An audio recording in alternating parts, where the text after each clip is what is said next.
Jessy, tú eres Jessy. Ya pude. Es que, es que estoy en un panel internacional. Ah, ok. Y de buenas que me pidieron que me conectara, lo que estoy viendo es que voy a cerrar todo así porque se ve toda la luz. No podía entrar, me esta contraseña y no sé qué. Y me empecé a poner nerviosa. Ah, bueno. Pero ya. Yo puedo. Sí, muchas gracias. De nada, muchas gracias. Bye.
Buenas tardes a todos.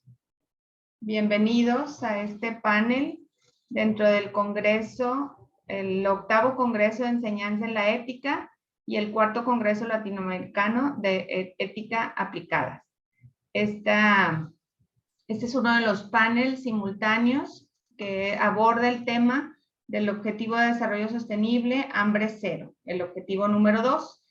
Y contamos para este panel con 3 distinguidas personalidades y expertos en este tema: el doctor Hugo Melgar Quiñones, de la Universidad de McGill, en Canadá; Reinalina Chavarri, de la Universidad de Chile, que en unos momentos se incorpora con nosotros, por cuestiones técnicas está en unos momentitos con nosotros; y el doctor Francisco Marambio, de la Universidad Católica de Chile. Nuevamente, bienvenidos todos. Este panel pues tiene una duración de 2 horas. Cada uno de los panelistas tendrá un tiempo de 15 minutos para presentarnos su disertación. Luego se abrirá un tiempo de preguntas en donde esperamos la participación y el diálogo enriquecedor de todos los asistentes. Las preguntas las haremos por el chat interno. Una servidora, Natalia Berrún, soy moderadora de este panel. Es un honor desempeñar esta función y pues llevaré los tiempos y la conducción de las preguntas. Ahorita vamos a hacer una breve introducción acerca del tema. Bueno, pues como todos sabemos, los Objetivos de Desarrollo Sostenible se gestaron en el 2012 como parte de la Conferencia de las Naciones Unidas sobre Desarrollo Sostenible celebrada en Río de Janeiro. Estos 17 objetivos constituyen un compromiso para abordar los problemas más urgentes del mundo. Estos objetivos están interrelacionados, son transversales, de tal manera que lo que significa éxito o fracaso para alguno de ellos, pues afecta definitivamente a los otros. Esta agenda es importante mencionar, sobre todo en el marco de este congreso, que coloca la dignidad e igualdad de las personas como centro de toda actividad en favor del desarrollo. Estos objetivos buscan terminar con todas las formas de hambre y desnutrición con una meta temporal al 2030 y velar por el acceso de todas las personas, en especial aquellos grupos vulnerables, los niños, de una alimentación suficiente y nutritiva durante todo el año. Estos objetivos pues son una promesa de no dejar a nadie atrás. Los países se han comprometido en acelerar el progreso para aquellos más atrasados, es decir, promover la movilidad social, lograr la equidad. Es por esto que estos objetivos han sido diseñados pues para lograr metas de cero, de algunos ceros que cambiarían la vida. Por ejemplo, pobreza cero, hambre cero, SIDA cero, discriminación cero contra mujeres y niñas. Para esto se requiere la cooperación internacional para asegurar una inversión en infraestructura, en tecnología, para pues incidir en todas estas metas establecidas. Particularmente hoy nos ocupa el Objetivo de Desarrollo Sostenible, Hambre Cero, ya que desgraciadamente por más esfuerzos que se han realizado, el hambre y la desnutrición siguen siendo unos grandes obstáculos del desarrollo de muchos países. Sabemos pues por muchas cifras y estadísticas cómo estos problemas tan lacerantes para la universidad siguen siendo una prioridad para instituciones, organismos particulares, investigadores, académicos. Buscamos lograr abatir la desnutrición, la pobreza, la inseguridad alimentaria, que pues ahora en el contexto de la pandemia parece contrarrestarse, parece incrementarse en muchos países. El hambre cero tiene metas específicas que seguramente va a ser parte de las exposiciones de nuestros panelistas. Implican para lograr esas metas pues una participación decidida de la sociedad, de la iniciativa privada, de la academia, de gobiernos. todos los aquí presentes, pues estemos atentos a toda la información que cada uno de los panelistas nos transmitirá, nos compartirá. Pues podemos, después de esta breve introducción, comenzar con la primera disertación que nos hará favor de hacerla el doctor Hugo Melgar Quiñones. Me voy a permitir leer una breve semblanza de su amplia trayectoria. El doctor Melgar Quiñones es desde el 2012 profesor de la Escuela de Nutrición Humana y director académico del Instituto de Seguridad Alimentaria Mundial en la Universidad de McGill, Canadá. Es médico y doctor en ciencias por la Universidad de Friedrich Schiller de Jena, Alemania, siendo certificado por la Universidad de Kassel en Pedagogía Universitaria. Trabajó como profesor e investigador de las Universidades Estatal de Ohio y de California en Davis, así como en el Instituto Nacional de Salud Pública en México. Lidera un grupo interdisciplinario de investigadores y estudiantes provenientes de 15 países de 4 continentes con enfoque en seguridad alimentaria y nutrición. Actualmente colabora en proyectos de investigación en Brasil, Canadá, Colombia, España, Etiopía, Guatemala, Ghana, México, Mozambique, Uganda y Zambia. Por más de 20 años ha sido colaborador de agencias de desarrollo internacional y de la Organización de las Naciones Unidas para la Alimentación y la Agricultura. El título de su ponencia es Retos de la Seguridad Alimentaria de América Latina, que inicia siendo las 12:25. Adelante, doctor. Muchas gracias. Bueno, muchísimas gracias. Me siento muy honrado de compartir este espacio con ustedes. Agradezco mucho la invitación a este congreso. Colegas de otras universidades de Colombia y de Chile me convocaron a esta sesión. Y entonces yo voy a compartirles una presentación con algunas reflexiones, algunos retos, algunos datos que tienen que ver con cómo estamos abordando en la realidad, cómo la realidad básicamente nos confronta al Objetivo de Desarrollo Sostenible número 2, hambre cero, que incorpora la mejoría de la seguridad alimentaria, de la nutrición y la agricultura sostenible. Entonces es un objetivo obviamente muy amplio, con muchos indicadores, y entonces en la medida en que esos indicadores se van colocando en un tablero, las cosas pueden tornarse más claras o menos claras. Con eso quiero decir que hay indicadores que toman en cuenta algunas de las dimensiones de la inseguridad alimentaria, pero dejan fuera otras dimensiones, dada la complejidad de este fenómeno de la seguridad alimentaria o inseguridad alimentaria y hambre. Voy a compartir mi pantalla con ustedes y les solicito que por favor me indiquen si pueden ver mis diapositivas. Sí, doctor, ya espero que sea así. Entonces, ya se ve.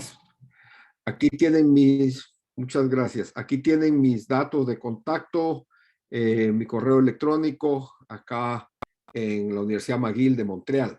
Recordando, obviamente, dadas las características y el trasfondo de este congreso, que cuando hablamos de seguridad alimentaria y de alimentación, estamos hablando de un derecho humano, un derecho fundamental de toda persona a estar libre del hambre.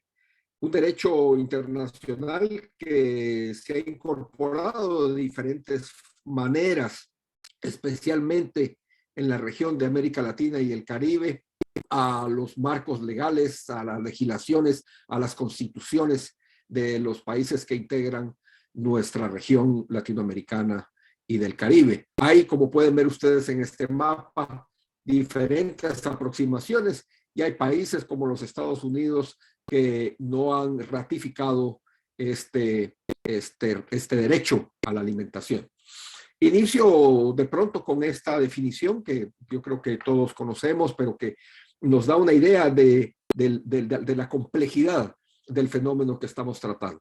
Estamos hablando de todas personas, en todo momento, ¿no? Eso ya, de hecho, ya representa pues un vínculo con el derecho humano, a la alimentación, pero en todo momento teniendo acceso tanto económico y físico, no solo a suficientes alimentos, sino a alimentos inocuos y nutritivos que permitan satisfacer necesidades alimentarias, requerimientos dietéticos, pero además de eso, preferencias alimentarias en torno a los alimentos, valga la redundancia, a fin de llevar una vida sana y activa. Esa es la definición consensuada de la Cumbre Mundial de la Alimentación del año 96.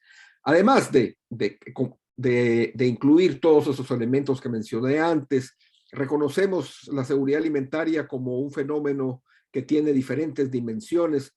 Yo construí esta casita con el fondo de una jícara de maíz de las montañas de la Sierra de Manantlán en el estado de Jalisco, en México, una región donde inicié mi trabajo de investigación hace muchísimos años, para ilustrar que la seguridad alimentaria, desde mi perspectiva y de otros, tiene tres pilares que descansan como toda casa que tiene un techo que nos protege, en este caso el techo protector de la seguridad alimentaria nos protege del hambre. Estos tres pilares descansan sobre los cimientos de la estabilidad. Necesitamos entonces suficientes alimentos disponibles, la gente necesita tener acceso a esos alimentos y los alimentos deben de ser utilizados de buena manera y deben de ser de la calidad que se requiere. Pero estas tres columnas, estas tres dimensiones descansan sobre la estabilidad social, económica, ambiental y política. Entonces, para tornar las cosas un poco más complicadas, nos encontramos ante un círculo vicioso de la inseguridad alimentaria, donde hay diferentes factores que determinan la existencia de la inseguridad alimentaria, pasando muchos de ellos, y no todos ellos, a través de la inequidad y la pobreza, y con una serie de consecuencias también complejas que podemos englobar en estas pocas cajitas aquí en esta gráfica. Diferentes tipos de capitales y diferentes capas de tipos de ambientes que en muchas ocasiones y en muchos países, y no en la gran mayoría de países de América Latina, están deteriorados, perturbados, etcétera. Las consecuencias de la inseguridad alimentaria, como decía, son múltiples. La más reconocida, obviamente, es la desnutrición, la deficiencia de talla, la deficiencia de peso, etcétera. Pero a esa se suma también la asociación que se ha encontrado con muchísima fuerza entre la inseguridad alimentaria y la obesidad, en cierta medida explicada a través del tipo de alimentos que son cada vez más disponibles, más accesibles, pero que no tienen la calidad nutricional que nosotros quisiéramos ver en ellos. Entonces, a la coexistencia de la desnutrición en niños y la obesidad en adultos, especialmente en mujeres al interior de una misma familia, le conocemos como la doble carga. Algunos le llaman la doble carga de la malnutrición. Aquí nos referimos pues a las múltiples cargas de la inseguridad alimentaria. La investigación obviamente ha mostrado también que a esta doble carga se suma una triple carga que tiene que ver con deficiencias de micronutrimentos, una cuádruple carga o una cuarta carga que tiene que ver con la falta de inocuidad de los alimentos, y una quinta carga que está cada vez más clara a través de la evidencia que la investigación está generando en torno a la relación entre la inseguridad alimentaria y la salud o deterioro de la salud mental, especialmente la presencia de síntomas de depresión. Este cuadrito yo lo puse aquí para referirme o para introducirnos a este cuento de nuestro recordado escritor latinoamericano uruguayo Eduardo Galeano, cuando mencionaba la visita de unos misionarios a un cacique guaraní para explicarles su visión del mundo, y luego de escucharles, este cacique respondió diciéndoles: ustedes rascan y rascan bastante y rascan muy bien, sentenciando al final que rascan, pero rascan donde no pica. Y quiero decir eso porque muchos de los indicadores, como platicábamos hace unos momentos antes de empezar esta conferencia, muchos de los indicadores nos muestran incluso en la región latinoamericana el problema del hambre, como el índice de hambre global que se presenta cada año a través de estos reportes, es un problema pequeño, es un problema de baja intensidad, donde países como Brasil y Chile han mostrado a lo largo de los años prevalencias muy bajas de hambre o incluso que han ido mejorando con el correr del tiempo. Aquí tenemos datos de México también, que ha ido mejorando, y de algunos otros países de la región y fuera de la región. En todo caso, este índice está compuesto por indicadores que ciertamente son sólidos, son informaciones que están bien recolectadas, pero que indican probablemente solo una parte del problema o simplemente están hablando de problemas que están asociados, pero no necesariamente reflejan el estado de inseguridad alimentaria en el mundo. Hasta el 2015, en asociación con los Objetivos de Desarrollo del Milenio, en Naciones Unidas reportaba entonces tasas relativamente bajas para la gran mayoría de países de América Latina en torno a la inseguridad alimentaria, usando un indicador que conocemos como de subalimentación. Ya para el año 2021 este indicador se sigue usando, ya no en lo que se llama el estado de la inseguridad alimentaria en el mundo, sino el estado de la seguridad alimentaria y nutrición en el mundo. Y entonces vemos acá de nueva cuenta algunos países con tasas bastante bajas de inseguridad alimentaria a través de ese indicador. Un indicador que infelizmente está mostrando una desaceleración desde algunos años en la baja del número de subalimentados en el mundo y de la prevalencia de subalimentación en los países en vías de desarrollo, y donde se proyecta ya para 2020 un incremento muy preocupante de esta situación de subalimentación, y que nos traslada, como nos muestran estas líneas punteadas rojas, atrás en el tiempo hasta casi 15 años. Es decir, 15 años donde básicamente no avanzamos en disminuir la subalimentación. Sin embargo, el problema, usando otros indicadores, parece ser mucho mayor. Existen entonces indicadores que desde el año 2015 se incorporaron a la evaluación del ODS número 2, las escalas de experiencias en inseguridad alimentaria, con las cuales muchos de nosotros tenemos décadas de estar trabajando, y que felizmente mostraron, digo felizmente porque hay un aporte muy fuerte de la Academia Latinoamericana al desarrollo y a la validez de estas herramientas, y son, desde mi perspectiva, las únicas herramientas que nos mostraron, que lograron detectar, que tuvieron la capacidad de detectar no solo los cambios en el deterioro de la seguridad alimentaria que se venían viviendo desde el año 2014 hasta el año 2019, como pueden ver ustedes, para la región, para todo el mundo, para las regiones de África, Asia y América Latina, sino que muestran un aumento muy grande, especialmente para América Latina, de lo que llamamos inseguridad alimentaria moderada y severa. México, entonces, si ustedes recuerdan los datos que estábamos viendo antes de los reportes, pasa a demostrar una prevalencia de inseguridad alimentaria del 7% a una prevalencia del 26%, y la región latinoamericana del Caribe en su totalidad pasó a casi un 41% de sus habitantes sufriendo alguna de estas dos situaciones, inseguridad alimentaria moderada y severa. La inseguridad alimentaria ha sido muy estudiada en varios países, especialmente en México. Estas escalas son parte de la Encuesta Nacional de Nutrición y Salud y han mostrado, entre otras cosas, su asociación con otros asuntos de preocupación que tienen que ver con el estado nutricional de los niños, en este caso, como muestra esta publicación.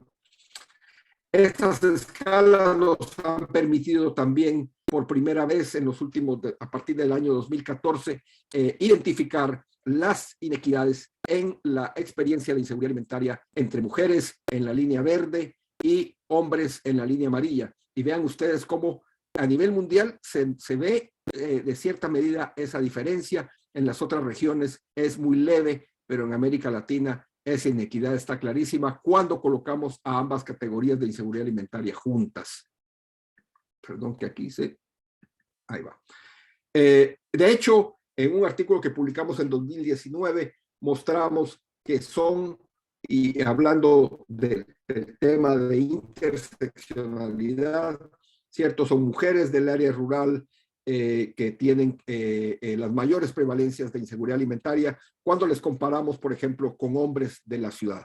Esto ha llevado a nuestra región a situaciones de deterioro social, a situaciones de enfrentamiento, como muestran estas fotografías del diario La Jornada mexicano, pero se refieren a Argentina el 12 de septiembre de 2019 y a Chile el 27 de mayo de 2020. Una situación que, a pesar de entonces de que hay indicadores que nos muestran que países como Brasil están en verde y que tienen muy bajas tasas de inseguridad alimentaria, se contrastan con estos datos que tienen que ver con pobreza, por ejemplo, del año 2017, pobreza que sabemos que se ha deteriorado en ese país.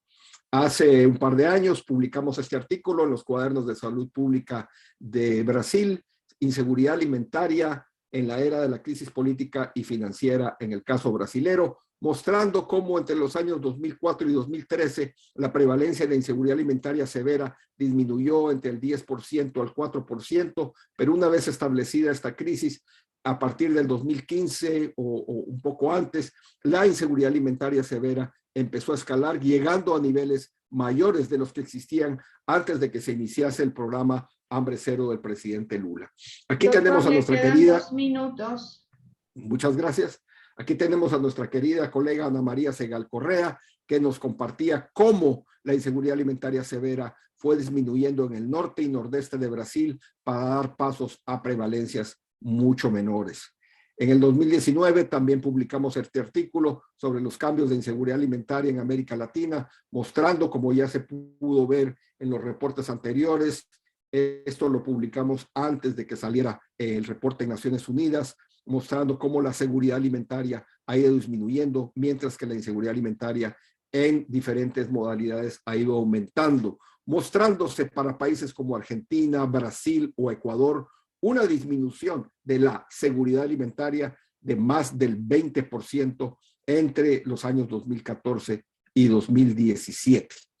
La diversidad alimentaria ciertamente está afectada, entonces, en los países que tienen o en los hogares que presentan inseguridad alimentaria, y como parte del trabajo que hemos venido haciendo, usando datos nacionales de México, este año publicamos este artículo mostrando la asociación entre inseguridad alimentaria y índice de masa corporal y obesidad en mujeres mexicanas. Vean ustedes cómo en la medida en que la inseguridad alimentaria se torna más severa, aumenta entonces el índice de masa corporal en estas mujeres.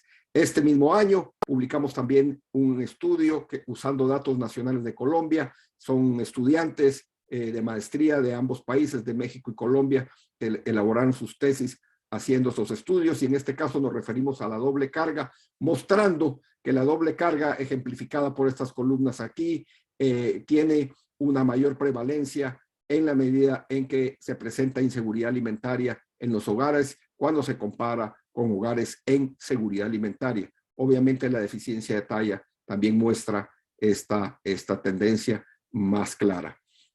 Pasando a otros asuntos muy rápidamente, me refería yo a la quíntuple carga y les quiero compartir este artículo también de 2021, donde mostramos para varias regiones del mundo, y aquí tenemos Centroamérica, el Caribe y Sudamérica, cómo jóvenes en inseguridad alimentaria moderada y severa presentan mayores síntomas de depresión y presentan menores situaciones o reportes de bienestar. Esta es una foto que yo creo que ejemplifica el gran reto de la inseguridad alimentaria en América Latina, donde además de la desnutrición clásica, de la deficiencia de talla, como esta foto de esta niña, esta es una foto que yo tomé en el año 2000, vemos la presencia creciente de este tipo de alimentos, y entonces cuando yo pienso en esta fotografía, cuando yo la veo, pienso, esta niña después de 20 años debe probablemente de ser madre ya, probablemente esté en sobrepeso y obesidad, y probablemente y desafortunadamente puede llegar a fallecer antes, a una edad más temprana que sus abuelos, debido a las consecuencias de la obesidad y las enfermedades crónicas como la diabetes que están incrementando en nuestra región. Bien, ya para cerrar el tema del agua, solo les comparto esta publicación también de este año, donde hablamos de la importancia de la seguridad hídrica, que tiene que ver con el Objetivo de Desarrollo Sostenible número 6, pero como sabemos, estos objetivos son básicamente inseparables, y entonces en este artículo mostramos o discutimos la importancia de la seguridad hídrica para asegurar la seguridad alimentaria y el bienestar. Hemos trabajado en diversos proyectos en América Latina. Más adelante, si ustedes gustan, podemos compartir entonces experiencias que nos muestran que hay mucho por hacer, hay mucho que se puede lograr, y este es un aporte de la Academia Colombiana a través de la Alianza Universitaria por el Derecho Humano a la Alimentación Adecuada, donde un grupo de varias universidades colombianas se reúnen y generan este tipo de documentos que yo les quiero recomendar. Es un libro que está disponible en internet de manera gratuita. Desde McGill nuevamente, y a través de esta fotografía de mis estudiantes y colaboradores de, como se decía antes, de varios países y regiones del mundo, les saludo y les agradezco mucho su atención. Muchísimas gracias. Muchas gracias, doctor Hugo, por esta información que nos comparte, la relevancia de cómo la inseguridad alimentaria pues influye en el estado nutricio, en la mala nutrición tan importante, y la convivencia tanto de la desnutrición como los excesos o la mala nutrición por exceso en una misma población y en una misma persona. Entonces, pues muy interesante lo que nos comenta. Vamos a continuar con Reinalina Chavarri de Chile.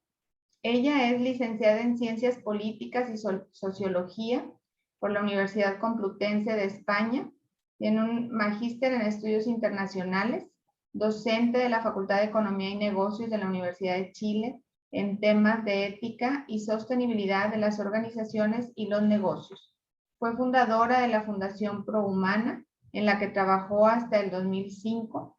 Posteriormente ha dirigido varias iniciativas en Chile y América Latina en temas relacionados con responsabilidad social, ciudadanía y sostenibilidad. Actualmente dirige el Observatorio de Sostenibilidad en la Facultad de Economía y Negocios de la Universidad de Chile y participa en Empresability, un movimiento de responsabilidad social empresarial y sostenibilidad en Iberoamérica, que incluye académicos, practicantes, directores de empresas, entre otros. Su ponencia es con el título El hambre y las transformaciones de la cultura alimentaria e industria. Aprovecho para invitar a los asistentes a que, si gustan, ir compartiendo en el chat sus preguntas para ir tomándolas y hacerlas en su momento a los ponentes.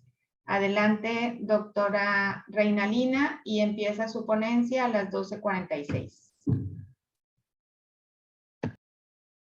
Muchas gracias, Natalia, y quiero también felicitar al profesor Hugo Ramiro por su excelente exposición, que creo que por su experiencia y especialidad me honra en también asumir sus propuestas, su enfoque y su conocimiento para ceñirme específicamente a algunos aspectos que me gustaría destacar. Dentro de este asunto que yo hoy día les he preparado para que ustedes puedan y podamos conversar sobre esto. Hambre cero, desde mi punto de vista, creo que, tal como lo anunció el profesor, es un reconocido como el derecho humano, ¿verdad?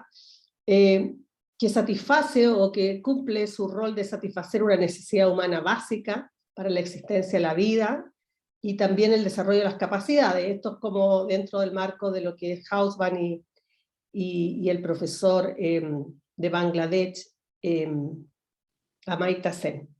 Retos para la producción de alimentos, el calentamiento global, que también señaló el profesor, y otros riesgos emergentes como las enfermedades alergenas y las enfermedades no transmisibles.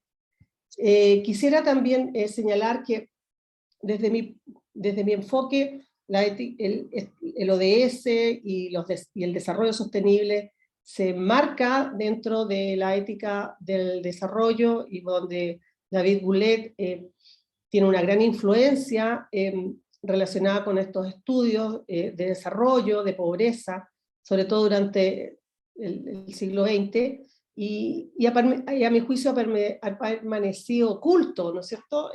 Su teoría frente a las capacidades de CEN y NUSPAL. Y por otro lado también situar esta conversación dentro del contexto de una sociedad pluralista moralmente y dentro de un espacio democrático, ¿no? Sería impensable poder reflexionar desde las implicancias que tiene este tema ético para la humanidad en sociedades cerradas o políticamente definidas o homogéneas, ¿ya?, en términos de una cosmovisión frente a este asunto. Y por otro lado también que pensar en este problema del hambre como un problema ético exige resolver, o sea, yo creo que nos plantea el horizonte de resolver dilemas morales como el hambre y la pobreza, ¿no?, y las desigualdades originadas por las actividades humanas. Dicho lo anterior, para situar la presentación, la pregunta que me hacía mientras pensaba en cómo podía abordar este tema, que como lo dijo el profesor, es tan complejo y abarca tantas dimensiones. Y pensé en el principio de libertad, ¿ya?, y para una vida digna, si es posible, ¿no?, como pregunta, dentro de alguien que se sitúa dentro de un contexto de hambre, ¿no? Y por lo tanto el ODS inspirado en un concepto de bien común, ¿verdad?, que ya tiene una larga trayectoria con lo que hizo el Comité de Estocolmo para nuestro futuro común, allá por el año 87, bueno, y la antecedió la Cumbre de Desarrollo Humano y Medio Ambiente en el 72, poner fin al hambre y erradicar la malnutrición, con los términos que nos acaba de mostrar muy actualizado el profesor, demuestra que hay técnicas que ya existen, ¿verdad?, y que el problema pareciera ser que no es ese, ¿no? Porque efectivamente la técnica nos demuestra que hay hoy día un concepto, una noción de una agricultura eficiente y sostenible, y por lo tanto países de mayor avance en estos temas de agricultura sostenible tienen los medios, la inversión y las capacidades y el poder para poder erradicar este tema. Y claro, cuando uno se sitúa en el contexto mundial, uno dice, bueno, somos 8.000 millones aproximadamente, de eso un 10%, ¿ya?, no dispone de alimentos. Este es el último dato de la Cumbre de Seguridad Alimentaria reciente que hubo desde Naciones Unidas. Y estas personas, en términos de derechos humanos, como ya lo hemos dicho acá, no tienen capacidad para decidir sobre su existencia, ni siquiera sobre su existencia mínima, ¿verdad? Y eso significa que 1 de 9 personas del planeta está en esa condición. Y por otro lado, me parece importante también señalar que ya si uno va por grupos etarios, y nos referimos a los niños y niñas en edad de asistir a la escuela primaria, hay 66 millones que llegan a un aula de clase en condición de hambruna, ¿ya? Y ciñéndome también a los datos que nos mostraba el profesor, 23 de ellos son de África, y allí arriba muestro en esta parte cómo África también ha aumentado su porcentaje de prevalencia y sobre todo de falta, digamos, de alimentos mínimos en su población. Y el 2020 el hambre se dispara, ¿no? Se dispara en términos absolutos, según da cuenta la literatura, superando el crecimiento demográfico. Y esto ya es un hecho que llama poderosamente la atención, y al cual yo me imagino que ya muchos estudiosos y expertos están poniendo atención a eso, y las repercusiones que va a seguir teniendo, y las brechas que van a seguir aumentando. Y se estima que el año pasado también cerca del 9,9% de la población total del planeta tuvo esta condición, frente al 8,4%, o sea, del 2019. Esa brecha es bien importante en términos de cómo los cambios que se están dando en el crecimiento demográfico también está generando mayores niveles e índices de personas que padecen de esta condición de hambruna. Y la paradoja de América Latina, hay un documento que yo invito a leer, que lo sacó CEPAL este año, en abril de este año, nos pone cifras, ¿no? Yo traté de construir algo acá, donde dice que el sector agropecuario fue uno de los más resilientes, si bien hubo, en términos de producción, ¿ya? En 11 de los 16 países de la región que observaban, ¿no? Y por lo tanto, si se contrajo el PIB, no fue así la contracción que ofreció este sector. Y por lo tanto, el desempeño que se produce ahí se explicaría por la oferta de alimentos para el consumo interno y las exportaciones, excepto en algunos casos puntuales donde hubo escasez menor, ¿ya? En algunas zonas específicas o territorios, ¿verdad? Donde no alcanzaron a llegar. Pero en general, lo que dan cuenta, al menos estamos viendo los datos, la técnica estadística, es que es la resiliencia, ¿no? O sea, es una paradoja. Por un lado, hay a nivel, si bien se han reducido en algunos países de la región, que ya lo veíamos antes, ¿no? Que alcanzamos un 7%, según las últimas cifras de malnutrición, el sector como tal no decreció.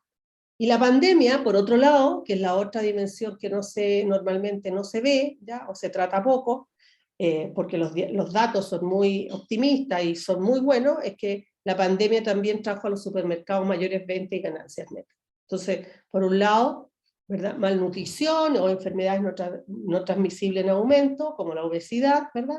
Pero por otro lado, también, y pobreza, y por otro lado, supermercados, por lo menos en América Latina, como da cuenta esta noticia, y en el mundo, fueron bastante exitosos, ¿no? En términos de volúmenes de venta. El hambre cero, ¿no? A mi juicio, pone en contraposición, donde existen brechas importantes por el peso que tienen los temas, a la pobreza y el sistema alimentario, ¿no? Y dentro de la pobreza son todas las distorsiones que hay comerciales a los productos, al intercambio, a las ventas, a los precios, donde participan muchos actores, ¿verdad? Entre el productor hasta el consumidor final, pues, se van agregando costos que hacen que el precio de los alimentos, por mucha gente, que si bien padece malnutrición, aunque no esté en condiciones de hambre, porque esto ya es un grupo que se suma a este que estoy señalando, también hace que el acceso a los alimentos y la calidad de los mismos, por el tema precio y todas las distorsiones que hay del comercio, sean altos, ¿no? Y no puedan acceder, y tampoco tengan libertad para hacerlo. Y por otro lado, un mal de muchas economías, sobre todo en América Latina, mercados muy concentrados.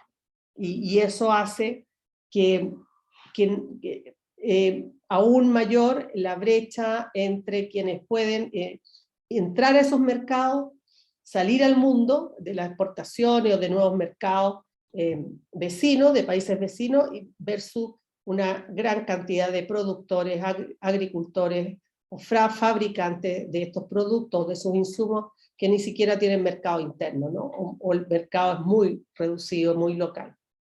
Y por otro lado está el sistema alimentario, ¿no? Donde hay temas que a mí me parecen doblemente importantes y que hoy día empiezan a ser atendidos desde la academia, como es el tema del fraude alimentario, ¿no? Donde se producen también, no para el alimento, no para los que no consumen nada, pero para los que incluso consumimos, podemos estar expuestos a este tipo de situaciones, que es agregarle proteínas, vitaminas o algunos aditivos a los alimentos de manera irregular, ¿no? Y donde también se complementa que no hay sistemas públicos, ni regulados, ni regulaciones que lo puedan, o la fortaleza de los sistemas institucionales no lo pueden hacer tan visible, ¿no? Esto ya es una tendencia en los países más avanzados, pero en los países de América Latina esto está entrando reciente a la preocupación de autoridad y de la academia. El calentamiento global y la escasez de recursos hídricos, pero también de energía, ¿no? Y de energía no alimentaria, sino que energías para poder generar alimentos a un vasto porcentaje de la población. Este tipo de problema evidentemente es más acucioso en los países de ingresos medios o bajos, ¿no? Y el desperdicio y pérdida de alimentos dentro de los procesos productivos, pero también en la cosecha o en la post cosecha es alto, ¿no? Entonces tenemos desperdicio que hoy día los países más avanzados tecnológicamente, por ejemplo, están haciendo de la piel del tomate, están desarrollando bioplásticos, ¿no? Que cuando llegan al mar se transforman y no generan impacto ambiental, ni deterioro, ni las islas de plástico estas a las cuales hemos visto. Entonces, hay un mundo aquí que, tal como nos recordaba el profesor, yo solamente tomé 3 de los ODS, cuando debidamente son todos de manera interactúan con algunos indicadores en el mundo en cada uno de ellos. Yo tomé 3 que dejan claro ciertas causas que son fundamentales para las situaciones de hambruna en el mundo entero y en lo que existe en América Latina, ¿no?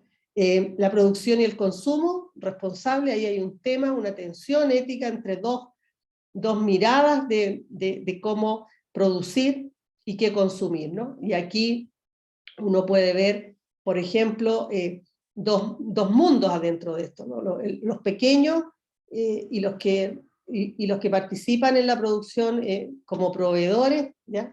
O como distribuidores o vendedores de venta menor, y los grandes conglomerados, consorcios que participan en el planeta entero, ¿no? Con una mirada más globalizada, ¿no? Y caen dentro de la lógica de la globalización también en términos de financiamiento, tecnología, comunicación. Entonces son 2 mundos en tensión y en permanente disputa.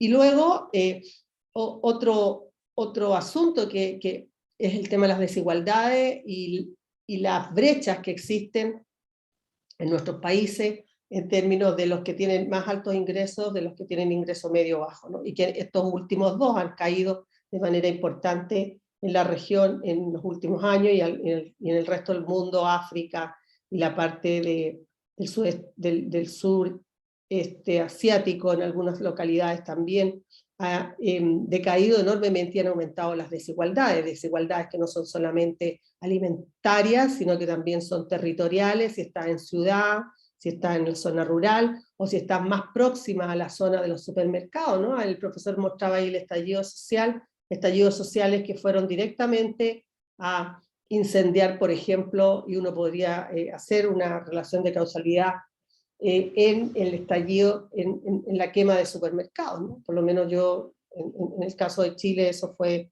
bastante señero. Y los temas de salud y bienestar que están totalmente asociados a las nuevas enfermedades no transmisibles que han aumentado en la población y que también se relacionan con la disponibilidad de energía alimentaria, que es un tema muy técnico, pero solamente me voy a referir a que se refiere a la disponibilidad de energía que supera los requerimientos promedio de la población, ¿no es cierto? Gracias a la evolución de la producción. Muchos alimentos, más alto en índices de azúcar, en aditivos, en aceites trans, ¿verdad? Y por lo tanto, o grasas trans, por lo tanto hacen que las personas que tienen muy pocos, escasos recursos para poder alimentarse, lo hagan con eso porque es más barato, ¿verdad? O también las personas que trabajan y reducen sus tiempos de trayectoria entre su vivienda y su lugar de trabajo, ¿verdad? Por muy poco dinero pueden acceder a una alimentación basada en esto, ¿no? Que son la comida rápida, chatarra. Y luego en la casa también hay estudios muy interesantes, como los cambios en los patrones alimentarios que hizo la FAO recientemente, donde muestran cómo en América Latina estos patrones han cambiado porque hemos dejado de consumir legumbres, verduras, frutas, tubérculos, que eran propios de muchas culturas alimenticias de muchos lugares, ¿no? Y que hoy día ya han sido reemplazados por otros. Y aquí tenemos este gráfico que lo dice y lo refleja claramente país por país.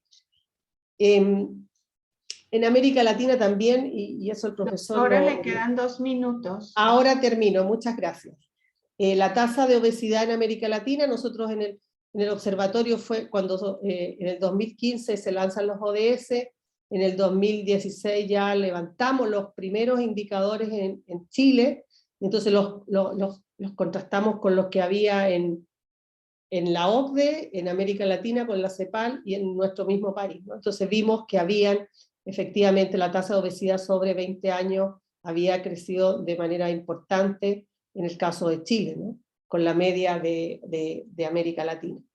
Y también al interior de los países, y este es un claro ejemplo de lo que nosotros hemos visto, lo que pasa es que la data y la información no ayuda a hacer grandes análisis porque la cantidad de indicadores no tienen en la dimensión social y ambiental, los ODS tienen una baja densidad acumulativa y de conocimiento en la región. Entonces, de lo que uno puede encontrar, uno puede ver que al interior de nuestras propias regiones, ¿no es cierto?, o departamentos, o provincias, dependiendo sea el caso, también se da esta paradoja, ¿no?, entre los que consumen poco, mal o nada, versus los que también consumen poco, mal o nada, pero son obesos. O sea, la relación esa está dada. Y cierro con decir también, para no extenderme más, porque habría que ponernos también en el lugar de quienes producen. Hoy día las nuevas tecnologías y todo el conocimiento aplicado en la industria de alimentos nos están proveyendo de herramientas como blockchain para hacer la trazabilidad alimentaria. O sea, sin haber resuelto los problemas que estamos viendo de salud, de hambruna, de desigualdad y de pobreza, pues ya tenemos la técnica para solucionar de la manera en que se trazan los alimentos de la tierra hasta nuestra mesa. Y por otro lado también estamos viendo propuestas como la Unión Europea, ¿verdad?, con su propuesta del Pacto Verde, donde pone el tema de la seguridad alimentaria sostenible como un enfoque muy muy sistémico, pero también muy integrado, ¿no? Pero allí las brechas son otras, las dimensiones son otras del problema. Pero en América Latina ya ha llegado el blockchain para la trazabilidad alimentaria y han llegado también nuevos productos, los productos NOT, ¿no?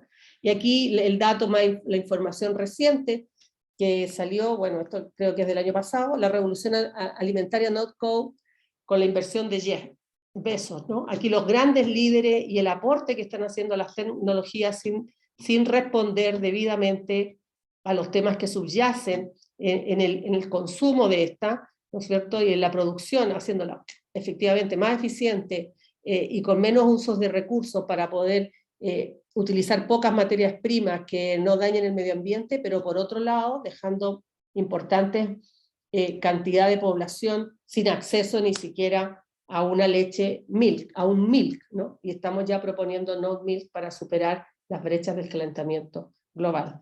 Reflexiones finales, hemos superado los límites de la prudencia y de justicia en los patrones de consumo y de producción. El hambre como un problema planetario, pero tiene muchas manifestaciones, y las desigualdades que no son solo acceso a alimentos, sino que también a la manera en que nosotros accedemos por nuestros orígenes étnicos, sociales, ¿verdad?, y de ubicación geográfica.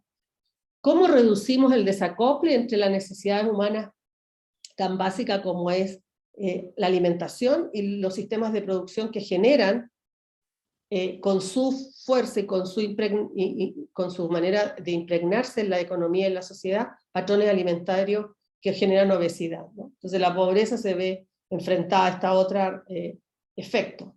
Y los agentes del desarrollo, y eso lo tomo en términos de lo que nos plantea Goulet, con diferentes poder, ritmo y velocidades, como los ejercicios del campo a la mesa, ¿verdad?, o comida para llevar y tirar, que quedó expresada muy bien en la pandemia, ¿no?, que la gente se acostumbró a pedir vía digital lo que quería comer, ¿no?, y dejando residuos y dejando mucho tirado afuera de sus casas para que el recolector de la basura se lo llevara. Versus un importante número de la población, el 10% de la población del mundo, que pasa hambre, ¿no? Y esto se sitúa en la misma condición de que la exigencia climática hoy día es de neutralidad y neutralidad cero. Entonces, ¿a qué le estamos dando prioridad? Aunque cuando uno mira los avances en neutralidad cero y la cumbre reciente de París, uno ve que tampoco ha avanzado mucho. Entonces, tanto el hambre como las consecuencias que genera el cambio climático en nuestras transformaciones y relaciones humanas para poder subsistir se están viendo también cuestionadas y mermadas. Muchas gracias. Gracias, doctora Reinalina. Pues sin duda muchos temas para seguir reflexionando. Un apunte solamente de lo que nos compartió, qué interesante lo del exceso de disponibilidad energética, pero vacía en cuanto a valor nutritivo, y cómo en el marco de su tema de la cultura alimentaria es algo que se intensifica cada día, ¿verdad? El estilo de vida, el ciclo de vida, cómo nos ha orillado a que, bueno, pues hay alimentos accesibles para las personas, pero eso no significa que lo lleven a un buen estado nutricio y no cuentan con la orientación alimentaria, la educación alimentaria para saber elegir una buena dieta con el presupuesto que se tiene, ¿verdad? Pues muy interesante nuevamente, muchas felicidades. Continuamos, vuelvo a hacer la invitación a los asistentes a que nos pasen sus preguntas. Ya llegó una pregunta y bueno, continuando con el panel, me permito ahora presentar a Francisco Marambio de Chile. Él es licenciado en Filosofía de la Universidad de Andrés Bello, magíster y doctor en Filosofía de la Pontificia Universidad Católica de Chile, profesor asistente del Instituto de Filosofía de la Universidad Católica, en cursos de ética aplicada, ética para ingenieros, ética agrícola y forestal, ética veterinaria, seminario de ética, bioética y bioseguridad, entre otros. Colaborador del Grupo de Investigaciones Bioéticas de la Universidad de Valencia. Actualmente es miembro del Comité Ético Científico para el Cuidado de Animales y Ambientes y director de Asuntos Estudiantiles del Instituto de Filosofía de la Universidad Católica, y el título de su intervención es Hambre y dignidad en el contexto de la pandemia. Doctor Francisco, inicia su exposición a la 1:10. Adelante. Muchísimas gracias, Natalia, y también muchas gracias a mis colegas panelistas y por supuesto al público que asiste hoy. Quisiera también dar un agradecimiento muy especial al comité organizador de este encuentro, de este congreso. Me parece que es muy necesario, ¿verdad? Muchos de ustedes también han recalcado la importancia que tiene reflexionar acerca de estas materias, y ciertamente yo quiero hacer un pequeño aporte a esa reflexión conjunta.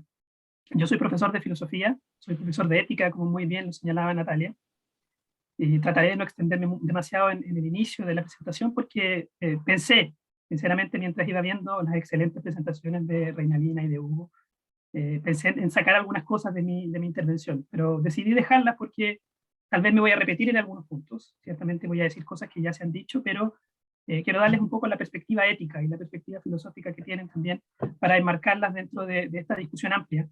Como ustedes ven ahí, lleva por título Hambre y dignidad, especialmente en el contexto de la pandemia, y especialmente en el contexto latinoamericano, que es el que nos convoca también dentro de este congreso. Por lo tanto, me voy a centrar en el tema del hambre y en el tema de la dignidad, que son dos cuestiones que están interrelacionadas. Por cierto, que voy a plantear la pregunta de cómo se interrelacionan, y que tienen connotaciones éticas muy importantes, sobre todo el concepto de dignidad, que lo señalaba muy bien la profesora Reinalina cuando hacía mención también a esto de la libertad. Vamos a ver que están ahí conectados y que están contemplados, por cierto, dentro de la Declaración de Derechos Humanos, y también de este ODS 2 que nos convoca en este panel. Comencemos con algunas cifras, que como digo, ya han sido mencionadas anteriormente por los panelistas, pero que quiero recalcarlas ahora desde una dimensión ética. En primer lugar, y aquí me remito nuevamente a los datos de la FAO, que ya fueron mencionados, a este último informe sobre alimentación de la FAO, que recoge sobre todo el año anterior, ¿verdad? El 2020. Tenemos un aproximado de 810 millones de personas que han pasado hambre. La profesora Reinalina podrá corregir ahí el dato, eran entre 810 y 820, todavía no hay una certeza completa sobre eso. Estos son datos difíciles de recabar, desafortunadamente.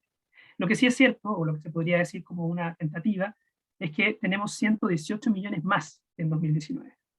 Como muy bien señalaba el profesor Hugo, había una curva que venía descendiendo en los últimos años, pero que ha tenido un incremento, y ciertamente este último año ese incremento se ha visto reforzado, desafortunadamente. En segundo lugar, se estima que la inseguridad alimentaria grave, a la cual ya se hizo referencia y voy a referirme también a ella, afectó a un 12% de la población mundial. También es un número que nos tiene que llamar a reflexión. Y especialmente lo que nos interesa a nosotros desde la perspectiva latinoamericana es que el hambre aumentó aproximadamente en 14 millones de personas. Esto comparado con el 2019. Ya en el 2019 teníamos aproximadamente 45, 46 millones de personas pasando hambre en América Latina, y el Caribe, por cierto. Y ahora entonces llegaríamos a unos 60 millones de personas. Ese es el estimado. Insisto, creo que es un número que nos tiene que llamar a la atención y la reflexión. Y aquí entonces el informe de la FAO desprende dos conclusiones que me parecen importantes. La primera, la estimación es que al 2030 podrían padecer hambre 30 millones de personas más que si la pandemia no hubiera tenido lugar. Ahí tenemos ya un primer impacto que ha tenido este año o año y medio de pandemia que llevamos en el mundo. Y en segundo lugar, cuestión clave para este ODS que estamos discutiendo en este panel, es que el mundo entonces no va camino de cumplir las metas mundiales en ninguno de los indicadores en materia de nutrición para el 2030. Estos 5 indicadores que aparecen dentro del ODS o 5 metas que aparecen dentro del ODS 2 se están viendo entonces amenazados a raíz de esta contingencia, pero ciertamente era un camino ya difícil, que se hace todavía más difícil a raíz de esta situación mundial. Entonces, eso como para tenerlo un poco en el trasfondo, insisto que son datos que ya se han mencionado, que se han mencionado probablemente mejor, pero ahora quiero dejar aquí para que ustedes los tengan presentes. Esto me lleva entonces a mí a plantear dos preguntas que van a organizar estos minutos de intervención que tengo. La primera, ¿qué relación hay entre el hambre y la dignidad? Ciertamente hay una relación, pero quiero especificar mejor a qué me refiero con eso. Y en segundo lugar, que también es algo que se ha dicho en este panel, pero que lo quiero reforzar, ¿cuál es el rol de los estados en su lucha contra el hambre? Para volver a contextualizar un poco, vamos a hablar muy brevemente sobre hambre y seguridad alimentaria, que ya se ha mencionado, pero me voy a remitir a las definiciones que da nuevamente la FAO. El hambre se define como la subnutrición, ¿verdad? Esta sensación física, incómoda o dolorosa que está causada por un consumo insuficiente de energía alimentaria y permite a la persona llevar una vida normal, activa y saludable. Destaco mucho estos conceptos porque están en el trasfondo ético también de nuestro concepto de dignidad. Una vida normal, activa, saludable, como señalaba el profesor Samani hoy día en la conferencia inaugural, una vida floreciente, una vida buena. En el caso de la inseguridad alimentaria, como muy bien lo señalaba el profesor Hugo, una persona padece de inseguridad alimentaria cuando carece del acceso regular a suficientes alimentos inocuos y nutritivos para un crecimiento y desarrollo normales y para llevar una vida activa y saludable. Se repiten los conceptos de arriba, ¿verdad? Activa, saludable, normal. Están, insisto, en el trasfondo de esta cuestión. ¿Cómo hemos avanzado según esta encuesta de la FAO, esta encuesta que ha desarrollado sobre inseguridad alimentaria? Ustedes pueden ver que tenemos índices que van desde una inseguridad leve, es una persona que tiene, o personas que se encuentran en situación de incertidumbre acerca de la capacidad de obtener alimentos, hasta una inseguridad grave. Es cuando ya no se consumen alimentos durante un día o más. Quiero recalcar lo que dije al inicio. La estimación es que un 12% de la población mundial se encuentra en esta situación de inseguridad alimentaria grave. Creo que es una cifra que podría parecer bastante menor, pero si tomamos en cuenta la gravedad del asunto, creo que es considerable. Solo para terminar este contexto, aquí tenemos el mapa de inseguridad alimentaria actualizado al 2021. Como ustedes pueden ver, la mayoría de los países son de la región de África, pero también tenemos algunos en Asia o en Oriente Medio. Y ciertamente, desde el punto de vista de lo que nos interesa también acá en Latinoamérica, vemos que Haití, desafortunadamente, siempre aparece en estos indicadores. Hay múltiples causas de esto, no solo causas ambientales, políticas, que han contribuido a esta situación. Y también vemos que Centroamérica, Nicaragua, Guatemala, Honduras, se encuentran en situación de inseguridad alimentaria más o menos severa. Y Colombia se suma ahora a esta lista, principalmente a raíz de la crisis migratoria venezolana, que ha afectado a toda la región, pero que ha tenido especial dureza con la zona de Colombia y Venezuela, por cierto. Ese es un poco este outline, como decía ahí, este outlook, esta mirada general sobre el problema. Y ahora quiero detenerme un poco en los conceptos éticos para reforzar estas intervenciones. El concepto de dignidad es un concepto largamente discutido. Quizá están aquí en el público también, conocen esto porque se han formado en filosofía como yo. Es un concepto discutido tanto por filósofos como por científicos. Desde las neurociencias se discute si acaso la dignidad existe como una propiedad humana. Y desde la filosofía, por cierto, que también se ha intentado rechazar este concepto. Si nos vamos a la etimología, la palabra dignidad viene del latín dignitas, que originalmente está asociado con el rango, con el estatus o con la posición social. Sin embargo, a partir del Renacimiento europeo, del humanismo, como lo señalaba el profesor Samani al comienzo de su intervención, y posteriormente Kant, con el racionalismo del siglo XVIII, le han dado un nuevo sentido a la palabra dignidad y lo han establecido como un valor, ¿verdad? Un valor, una forma de valor moral que corresponde a las personas, los seres humanos. Y hoy día, como dice Victoria Camps, el concepto de dignidad es un poco más flexible, un poco más funcional, si lo prefieren. Como decía el profesor Javier Sádava, es un concepto, un superconcepto, que incorpora otras ideas, como por ejemplo las ideas de autonomía, libertad, o autodeterminación, si ustedes lo prefieren, igualdad y respeto. Y una cuestión importante desde el punto de vista de los derechos que se vinculan con la dignidad es que la dignidad confiere a la persona, como dice Guillermo Figueroa, confiere a la persona la seguridad de no ser sometido, manipulado, atropellado por abuso de poder de quienes naturalmente su igual. De alguna manera, entonces, la dignidad aparece como este valor importante para establecer que las personas no son medios, sino que son fines, como sostiene Kant hace ya siglos. Y esto está reconocido en tratados internacionales y, por cierto, en nuestra Declaración de los Derechos Humanos. Conocida es la primera frase de la Declaración, el artículo 1, que se dice que todos los seres humanos nacen libres e iguales en dignidad y derechos.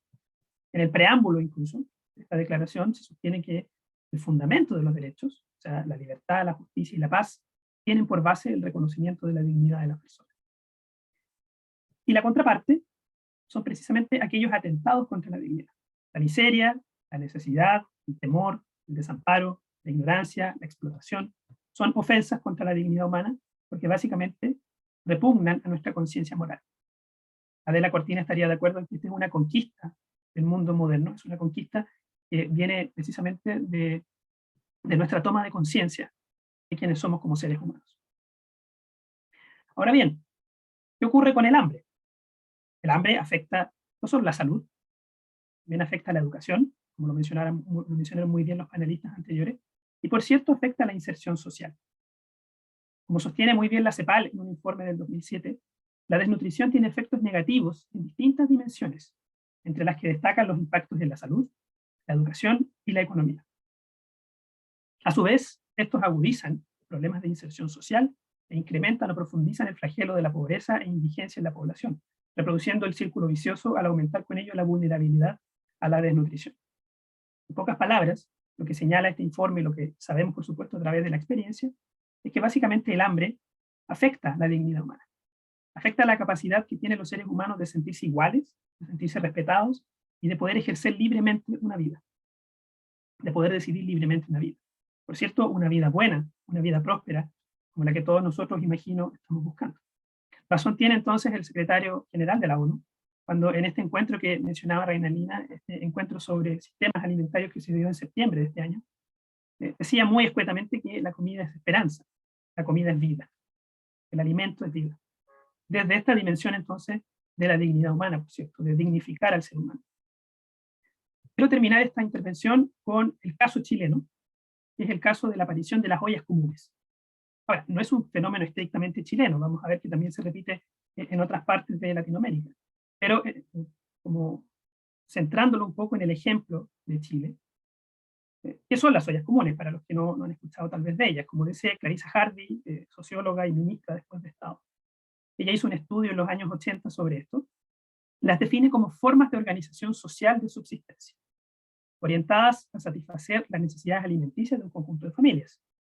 Pero desde una perspectiva ética es importante tener presente que surgen como una respuesta comunitaria, una respuesta autogestionada, por cierto. La mayoría de las ollas comunes funciona con donaciones, a partir de donaciones, que surge como una respuesta ante la carencia de políticas de protección de los estados.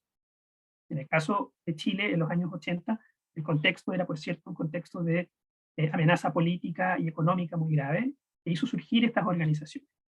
Y en el caso del último año, el 2020, según el catastro, teníamos cerca de 584 ollas comunes funcionando en el país, a lo largo de Chile. Precisamente como una respuesta a políticas que no llegaban al resto de la población, a toda la población, o que llegaban quizás muy tarde. Y esto no ha desaparecido. Hasta este año, hasta junio de este año, todavía existen por lo menos un tercio de estas ollas comunes funcionando. Incluso hay un Instagram, yo les puedo invitar ahí a que consulten, que se llama La Olla de Chile, que tiene actualizaciones sobre estas materias y cómo están funcionando todavía estos comedores, como se le llama en otras partes. Tal como decía, esto no es un fenómeno aislado de Chile. En Paraguay, en Perú, en Uruguay se les llama ollas populares, en Argentina se les llama comedores, como mencionaba anteriormente, pero todas tienen la misma forma de estructuración o muy similar y apuntan a objetivos similares. Como bien señalaba la socióloga Clarissa Hardy, que mencionaba anteriormente, el hambre más la dignidad da igual a ollas comunes. Es una ecuación casi que se puede establecer como respuesta, ¿verdad? Como respuesta comunitaria ante un problema que es evidente para nosotros. Y que, por cierto, en este último año de pandemia se ha agudizado. Entonces, ¿cuál sería el rol de los estados frente a estas materias? Esto lo dijo el profesor Hugo al comienzo. Hay un pacto internacional que se firmó el año 66, el Pacto Internacional de Derechos Económicos y Sociales, en el cual se comprometen los estados a, primero, respetar el derecho de toda persona a un nivel de vida adecuado para sí y su familia, incluida la alimentación. Y por último, un derecho fundamental de toda persona a no padecer hambre. Estos son dos artículos que resultan muy importantes para configurar esto que hoy día conocemos a partir de la Observación General 12, que le llama también así a esta otra declaración que viene el año 99.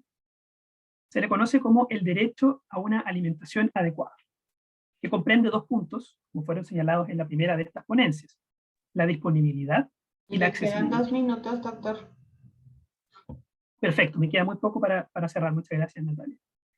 Disponibilidad se refiere a cantidad suficiente para satisfacer necesidades alimentarias, y accesibilidad, no solo que estén disponibles estos alimentos, sino que se puedan conseguir en formas que sean sostenibles para las personas.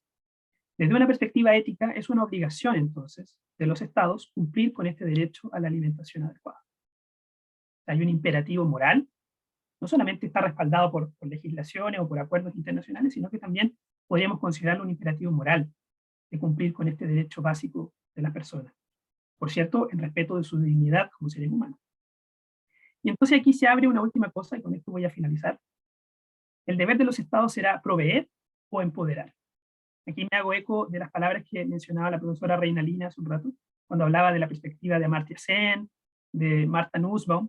Efectivamente, hasta hoy día, el rol de los estados siempre ha sido proveer, como tratar de aproximarse a esto como si fuese un problema médico, básicamente. Así se le ha criticado también a esta postura de entregar alimentos. Y en realidad la cuestión tal vez debería ser más bien potenciar lo que las personas pueden hacer, sus capacidades. Y esto implica, por supuesto, un respeto por su dignidad. Implica considerar a las personas como un fin en sí mismo. Haciendo eco de las palabras de Nussbaum y Sen, por cierto. Los quiero dejar con una última reflexión para su consideración nomás, que también aparece en esta cumbre que se hizo sobre sistemas alimentarios.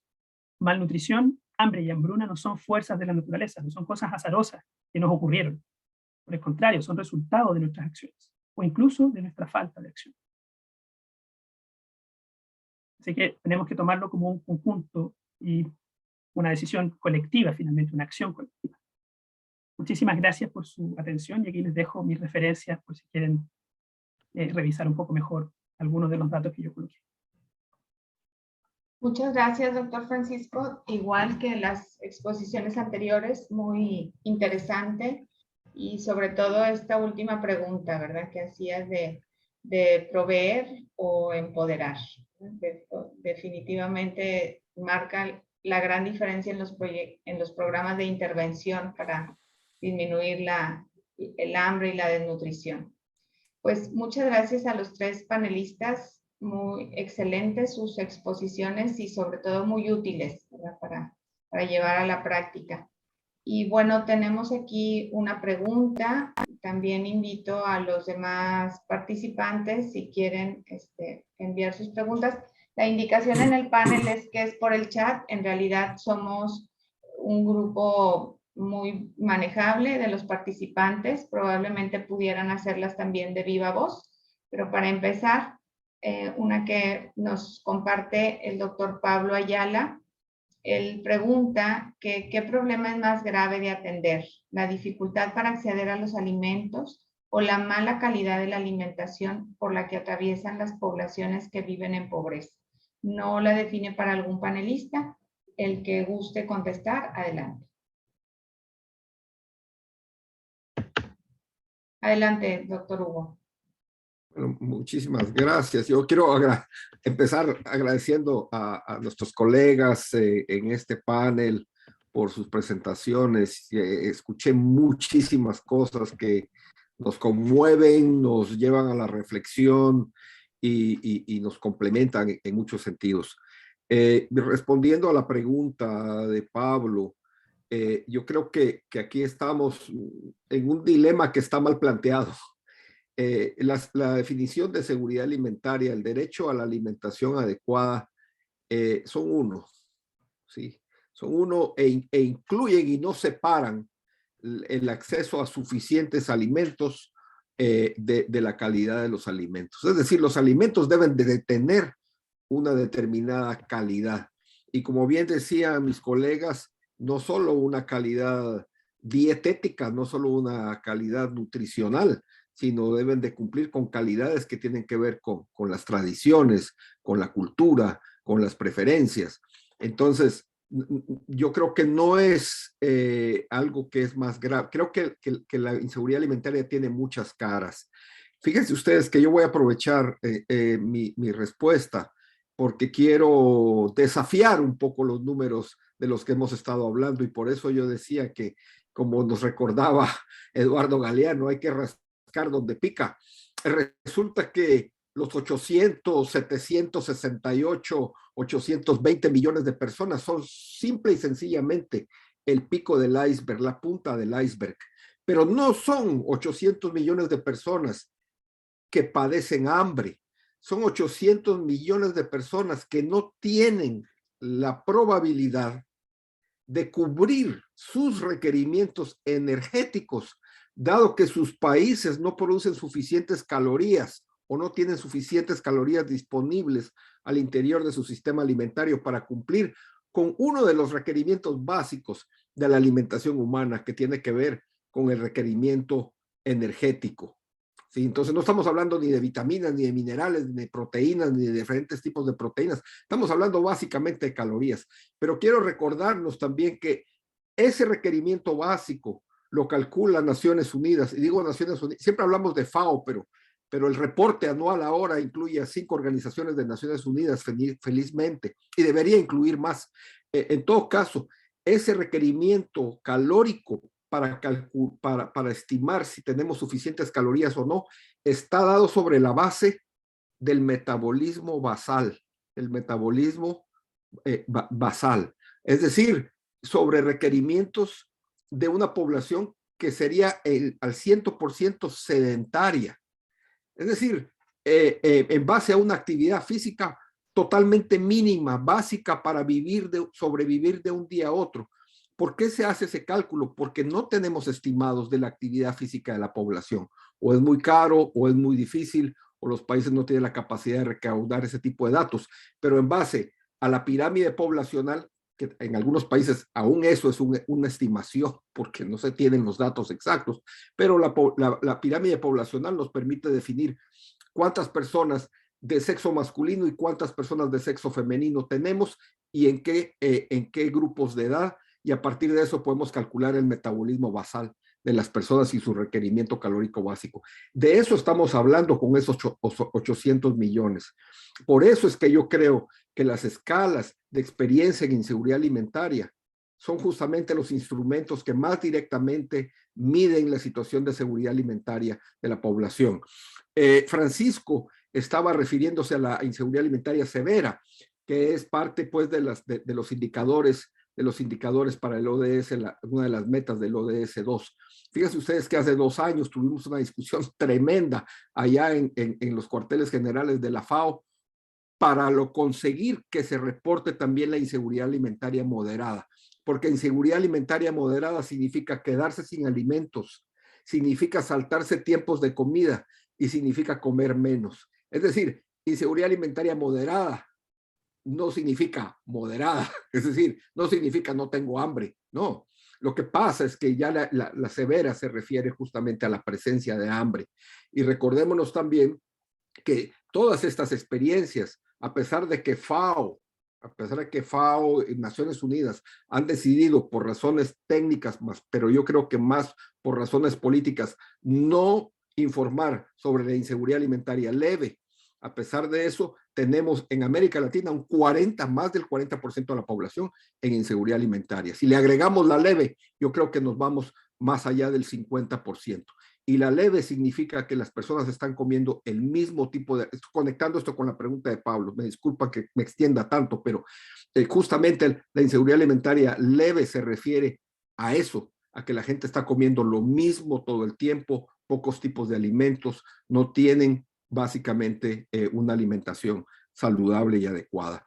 Entonces, la magnitud del problema es mucho mayor, pero es inseparable, porque al final de cuentas, la falta de calidad de alimentos en aquella fotografía que les mostré, justamente está condenando a una muerte temprana a esa niña que era una niña en el año 2000. Gracias, una cuestión ahí, una reflexión en torno a eso. Gracias, doctor. No, muy clarificador su comentario y además, como bien dice, nos ayuda a dimensionar el problema, porque pues nos focalizamos de pronto en un nivel, pero dejamos de ver que los demás pues siguen siendo hambre, ¿verdad? Probablemente con una variante o con un indicador menos, pero sigue significando un sufrimiento para toda esta población, ¿verdad? ¿Algún otro panelista que quisiera hacer algún apunte a esta pregunta? Bueno, hay otra dimensión que uno podría complementar con lo que dice el profesor, que son los diseños institucionales, las políticas de los actores del desarrollo, y principalmente estoy pensando en los gobiernos, o sea, los estados a través de sus gobiernos y las grandes empresas, ¿no?, globalizadas y tal como señalé yo ahí, que tienen un predominio en muchos de nuestros países a través de sus formas de organizar la producción de alimentos, la distribución de los mismos y la venta, ¿no?, la comercialización. Y por otro lado también que hay mucho lobby ya de las organizaciones con los gobiernos, y se pudo ver ahora con la cumbre, la COP, de grupos de interés sobre los temas, ¿no? Y es bien sabido el tema del grupo lácteo y de las carnes, ¿no? Cómo se mueve a través de sus distintas instancias y mecanismos para poder modificar también o adaptar o mejorar con sus fines e intereses todo lo que significa también acceder de una manera más barata a los alimentos, porque también tiene que ver con una dimensión precio, y por otro lado a la calidad, ¿no? El volumen, la cantidad de personas que están disponibles, como en algún momento yo pude conocer, de poder acceder a alimentos a bajo precio. Entonces, bueno, si es a bajo precio, pues démosle eso, porque eso es lo que pueden pagar. Entonces, aquí hay temas que también son, hay que decirlo, ¿no? Porque si uno no lo mira con estos lentes de quiénes son los responsables en última instancia de decidir por la calidad de las políticas, y son estos como dice Goulet, son estos actores del desarrollo, las empresas y los estados a través de sus gobiernos. Y donde hay mucha corrupción también, hay que decirlo con honestidad.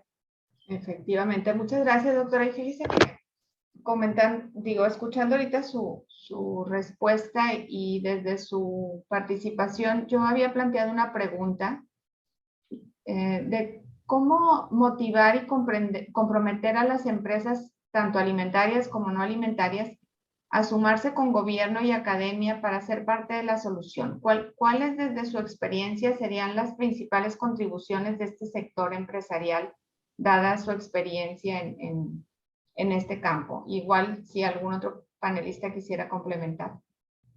Ya, yo puedo señalar que, ¿sí? Sí, adelante. Vale.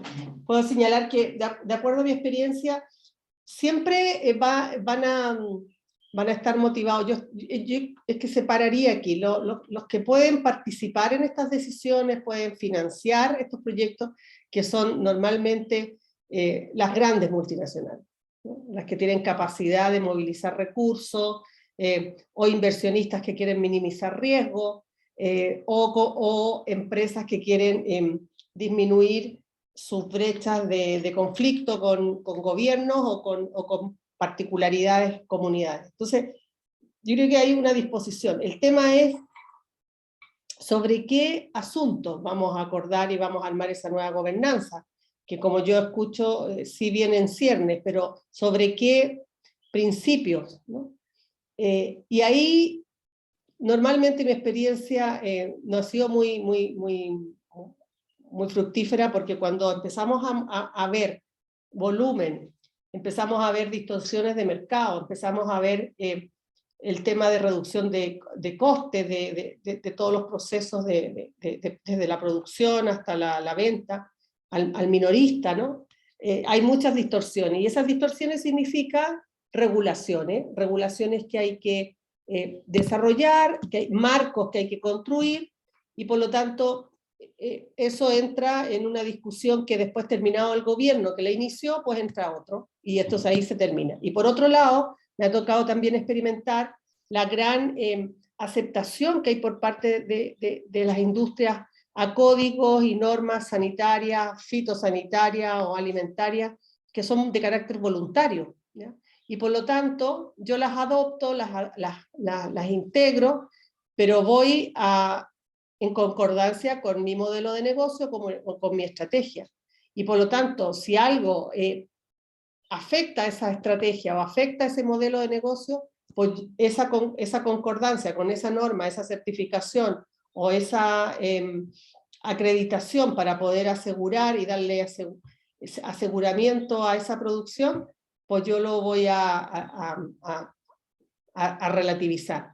¿Qué es lo que falta, a mi juicio? Faltan mejorar, por lo menos en muchos países, y ahí yo creo que el experto es el profesor Hugo, el diseño institucional y la fiscalización, por el tema de los controles, ¿no? Los controles, los laboratorios, que en el caso de Chile hay muchas industrias que tienen que salir con los laboratorios a Holanda, a otros países, y eso significa altos costos para la producción, para poder normar productos que tengan la calidad, la inocuidad que se exige, ¿no? En las leyes. Entonces, aquí hay una brecha entre lo posible que los gobiernos pueden hacer y también los intereses legítimos o no, y eso habría que discutir cuáles sí y cuáles no, tienen muchas veces estos consorcios, que tienen también un diseño a nivel global de una concentración vertical. Entonces tienen la producción, tienen el aprovisionamiento, tienen muchas veces la logística, ¿verdad?, para llegar al productor o al vendedor menor. Y luego las grandes cadenas de distribución, ¿ya? Las cadenas de distribución que también son los intermediarios entre los pequeños, los medianos productores y las grandes. Entonces, hay una lógica, que podría decir quizá el profesor Francisco, de una lógica utilitarista que es bastante predominante, versus a una lógica donde domine la dignidad y la persona como un fin en sí mismo y jamás como un medio. Y esa es la que, a mi juicio, está tensionando este fenómeno que lo acabamos de relacionar. Esa sería mi respuesta. Sí, muchas gracias. Muy interesante también. Sí, Francisco, adelante. Me siento interpelado por las palabras de Reina Lina. Yo agregaría a su reflexión, que me parece fantástica, agregaría solamente el aspecto del cambio de cultura y cómo se logra ese cambio de cultura, porque efectivamente lo que estamos discutiendo en este espacio es abrirnos a otras posibilidades de abordar estos problemas, ¿verdad? Un cambio en cómo se han estado abordando en los últimos 20 o 30 años o 50 años incluso especialmente en Latinoamérica. Y ahí es súper importante el rol que juega la educación. Ya lo destacó el profesor Samañi al comienzo, lo había conversado también con el profesor Pablo hace algunas semanas atrás que nos hizo la pregunta. Pareciera ser que la economía, dentro de otros factores, por supuesto, la economía es una de las pocas áreas que se escapa de la ética, o que interpreta la ética en términos de eficiencia. Y ahí está el modelo utilitarista un poco que mencionaba Reina Lina. Y eso no es así. El profesor Samañi nos ha mostrado que existen otras maneras de mirar la ética, cambiando también, la economía, cambiando también nuestro paradigma antropológico y finalmente ético. Y yo pienso, y en mi experiencia lo he evidenciado también, incorporar la cátedra de ética a la formación profesional es algo que es un camino a seguir. Nosotros en la Universidad Católica intentamos hacer eso, en la Universidad Católica de Chile, prefiero, intentamos hacer eso incorporando ética como un ramo aplicado, y en conjunto con profesores de las áreas. O sea, esto no es un trabajo que hace solamente el profesor de filosofía, esto lo hace el profesor de filosofía en conjunto con el economista, o en conjunto con el ingeniero, la ingeniera, y por lo tanto el trabajo se nutre y se enriquece. Yo creo que abrir espacios como los que estamos abriendo ahora con este congreso, donde se invita a especialistas en economía, a especialistas en seguridad alimentaria, en conjunto con los profesores de filosofía que tenemos algo que aportar también, enriquece las miradas y finalmente genera estas perspectivas diferentes. O sea, intenta poco a poco, yo sé que es un trabajo tal vez difícil, incluso un poco utópico, pero intenta cambiar las miradas que tenemos frente a los fenómenos. Yo trabajo en un comité de ética de animales, tú lo mencionabas al inicio, Natalia. Bueno, y en el caso de los animales, lo que nos vemos enfrentados es a la investigación con animales. ¿Cómo cambiamos la mentalidad del investigador? Que cuando se aproxima al trabajo con animales, adquiere principios de responsabilidad, que no solamente son los principios mínimos de responsabilidad, como bien lo señalaba Reina Lina, las legislaciones mínimas que hay, o las normativas mínimas, sino también el extra que corresponde a la conciencia ética que tienen las personas, que tenemos nosotros, por supuesto, desde nuestra perspectiva como profesionales en distintas áreas. Creo que ese es un trabajo que desde la educación también hay que hacerlo y también hay que dar la pelea, de alguna manera, para usar una metáfora un poco más violenta, pero ciertamente lo que se necesita es abrir espacios de diálogo, abrir espacios de interrelación o interdisciplina o transdisciplina, como le llaman algunos. Espacios como este son riquísimos desde esa perspectiva también. Más allá de que esto sea la solución, yo no creo que en ningún caso la educación por sí sola sea la solución, pero sí es un agente más dentro de esta interrelación de saberes y de aproximaciones que tienen estos fenómenos tan complejos como el caso del hambre, o de la malnutrición o de la seguridad alimentaria. Así que dejo ese elemento también ahí como adicional a lo que ya se ha dicho. Sí, doctor Hugo. Me gustaría, Natalia, comentar un poco sobre tu pregunta, porque preguntabas cómo estimulamos o incorporamos a esta discusión a la empresa privada y demás. Lo primero que quiero decir, que es simplista, pero es una realidad, y Francisco hablaba de la utopía, ¿no? Bueno, yo creo que sí, hay mucho de optimismo aquí, mucho de idealismo, mucho de la utopía, pero también tenemos que romper con eso. Es decir, el estímulo está en la ley. O sea, hay una ley, hay un marco legal. Es decir, usted cumple con la ley o no cumple. No es un asunto de que si yo quiero viajar a 180 kilómetros por hora o no quiero. Simplemente porque me parece más efectivo viajar a 180 kilómetros por hora para cumplir con una meta determinada.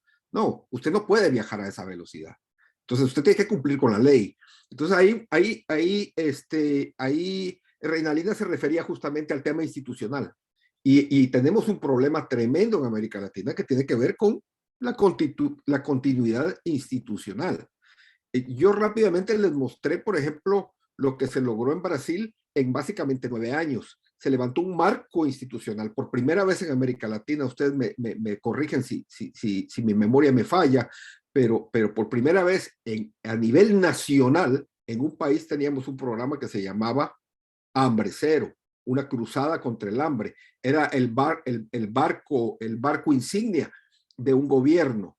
Después salieron remedos, voy a decir, y me refiero al país donde nací, Guatemala, remedos que se llaman Pacto contra el Hambre, Frente Nacional contra el Hambre. Son remedos que simple y sencillamente están en el papel. Pero en Brasil se creó un marco institucional, y se creó un marco institucional que llegó a invertir 20 mil millones o 20 billones de euros por año en la lucha contra el hambre. Y entonces con esa inversión se logró una disminución en la inseguridad alimentaria severa o grave, como le llaman los brasileros. Mañana vamos a estar en un congreso justo en Brasil. Aquí uno anda en este mundo virtual de país en país discutiendo esto. Pero fíjense ustedes, 20 mil millones de euros o 20 billones de euros por año para disminuir o reducir la inseguridad alimentaria severa del 10% al 3%, en 2/3 partes. Y cuando eso se acabó y cuando ese marco institucional empezó a variar y entramos en esa crisis financiera, no solo política, pero también financiera, porque hubo cambios en los mercados, etcétera, y demás, llegamos a cifras sin precedente. Llegamos hasta el 12%, según los cálculos que nosotros hicimos usando datos nacionales.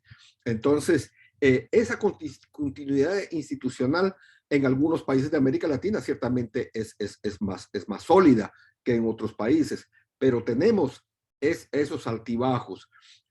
Una cosa que quiero compartirles a ustedes, hablando de marcos institucionales, que también están sometidos a la ley y también a los vaivenes políticos, tiene que ver con la medición de la inseguridad alimentaria en países como Estados Unidos.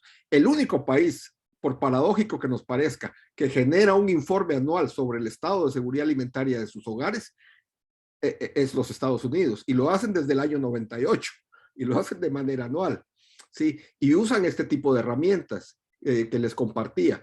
Ahora, por supuesto que es esa medición que ha mostrado, vamos a decir, desde el año 2000, que cerca del 10% de los hogares, más o menos entre el 10 y el 12% de los hogares de los Estados Unidos están en algún nivel de inseguridad alimentaria, ha permitido sostener las inversiones públicas y privadas en la lucha contra el hambre. Pero ahí hay un marco institucional que incluso ese señor que acaba de subirse en un helicóptero hace un año más o menos para ojalá perderse en los abismos de la oscura historia de aquel país, incluso ese señor no logró romper.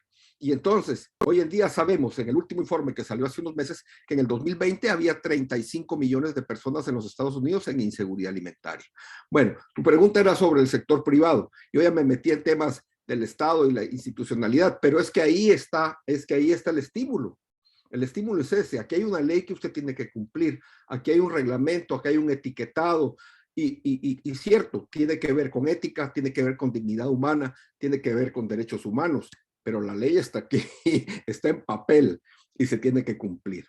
Entonces, eso va mucho más allá de la utopía y tenemos que aprender a que tanto el sector público como el privado deben de respetar, deben de proteger y deben de cumplir con el derecho humano a la alimentación. Esas son las 3 funciones, ¿sí? Respetar, proteger y cumplir con ese derecho humano. Una cosa más, simplemente recordar que los campesinos son empresarios. El pequeño campesino es un empresario. Entonces, cuando hablamos de empresa y de sector privado, hablamos de las grandes corporaciones. No solamente, ¿no? Y entonces hay muchos ejemplos donde justamente se ha estimulado la producción de alimentos. Bolivia logró, por ejemplo, en 7 años, reconocido por Naciones Unidas, ¿sí? Por todas las organizaciones de Naciones Unidas, logró reducir en 50% su tasa de desnutrición crónica en 7 años. Eso estimulando la economía local, estimulando la empresa privada local, estimulando la producción de alimentos, generando empleos, etcétera, etcétera. Entonces, bueno, hay mucho ahí, mucha tela que cortar.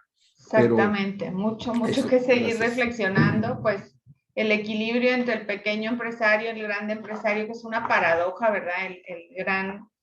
La grande empresa que pues con sus productos industrializados afecta la nutrición y por otro lado ayuda mucho a los proyectos de intervención para disminuir el hambre y efectivamente que la normatividad no sea letra muerta, ¿verdad? Que realmente se aplique para que sea efectivo el impacto en la mejora del estado nutricio.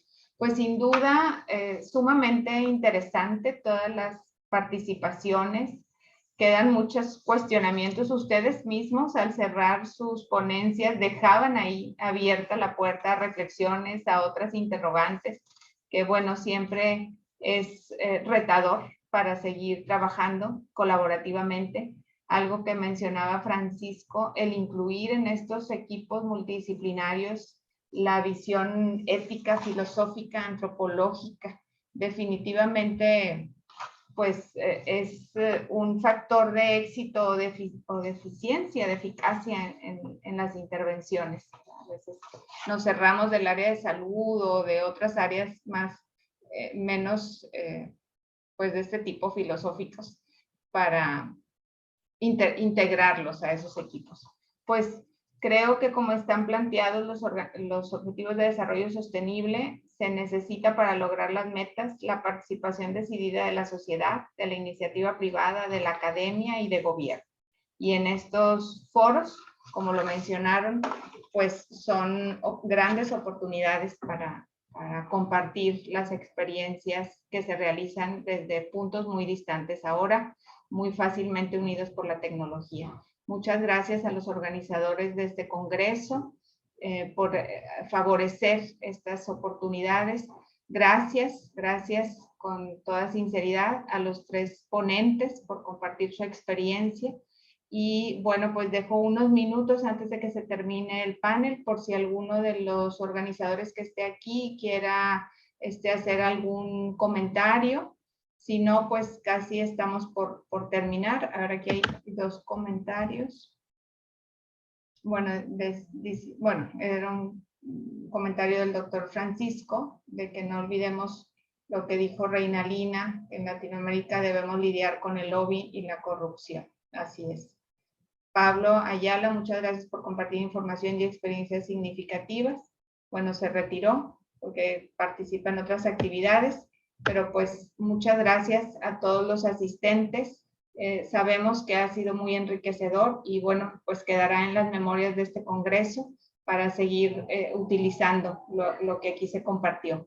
Fue un honor, de verdad, facilitar este panel, conocerlos y bueno, pues compartir todo esto con los demás. Muchas gracias a todos y no sé si alguien de los organizadores, Macarena o alguien más quisiera comentar algo. ¿Alguna indicación o aviso? No, solo que van a empezar otros talleres ahora en 5 minutitos más, así que se pueden entrar al lobby y cambiarse de sala. Muy bien, seguir con el rico programa que nos presenta este evento académico. Te agradecemos Muchísimas mucho, gracias. Natalia, y un abrazo para A ustedes. sus órdenes, a sus Francisco, órdenes. Reina Lina, Y un honor. muy, muy fácil moderarlos a todos. Gracias. Hasta luego. Chao. Muchas gracias. Gracias.